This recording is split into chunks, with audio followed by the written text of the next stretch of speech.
میں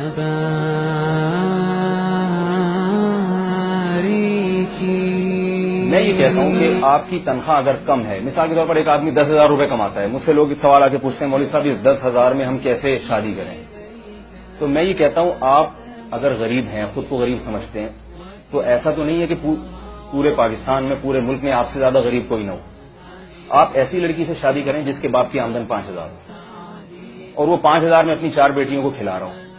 تو وہ آپ کو رشتہ بھی دے دے گا بخوشی. وہ کہے گا جب میں 5 میں 4 کو کھلا سکتا ہوں تو یہ 10 میں 2 کو یا 1 کو کیوں نہیں کھلا سکتا؟ تو اگر آپ یہ دعویٰ کرتے ہیں کہ غربت اتنی ہے اور اس غربت سے سب سے زیادہ میں متاثر ہو رہا ہوں اور سب سے زیادہ میں غربت کا شکار ہوں، تو یہ دعویٰ غلط ہے. آپ اگر غریب ہیں تو آپ سے بھی زیادہ اور بہت سارے غریب ہوں گے، تو آپ اپنے سے کمتر کی طرف نکاح کا پیغام بھیجیں اور اس میں آپ نکاح کریں تو انشاءاللہ وہ.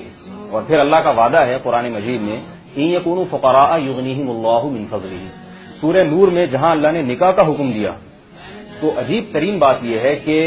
اللہ نے جب نکاح کا حکم دیا تو ساتھ ساتھ یہ فرمایا کہ اگر فقیر ہوگے تو اللہ اپنے فضل سے تمہیں غنی کر دے گا. دیکھیے کسی اور اعتراض کا جواب نہیں دیا یہاں پہ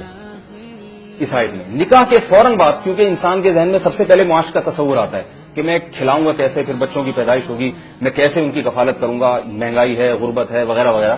تو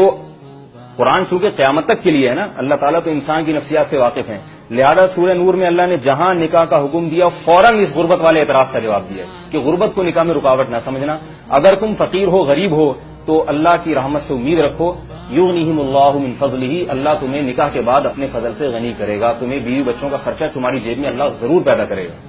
اس آیت کی وجہ سے حضرت ابو بکر رضی اللہ تعالی عنہ کا قول ہے کہ اے لوگو غنا اور مالداری کو نکاح میں تلاش کرو، کیونکہ اللہ تعالیٰ نے نکاح پر جو ہے مالداری کا وعدہ کیا.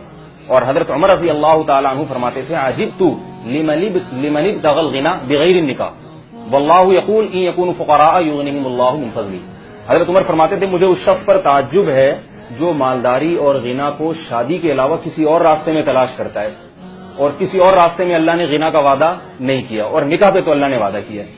تو اگر ہم قرآن حدیث کے لحاظ سے دیکھتے ہیں تو بھی اللہ ہماری حوصلہ افزائی کر رہے ہیں اور وعدے کر رہے ہیں، اور اگر ہم زمینی حقائق کو دیکھتے ہیں تو زمینی حقائق بھی یہ کہہ رہے ہیں کہ بھئی یہ لڑکیوں کا بوجھ باپ پہ ڈالنے کے بجائے اور ان پہ خود پہ ڈالنے کے بجائے ان کے شوہروں پہ ڈالیں.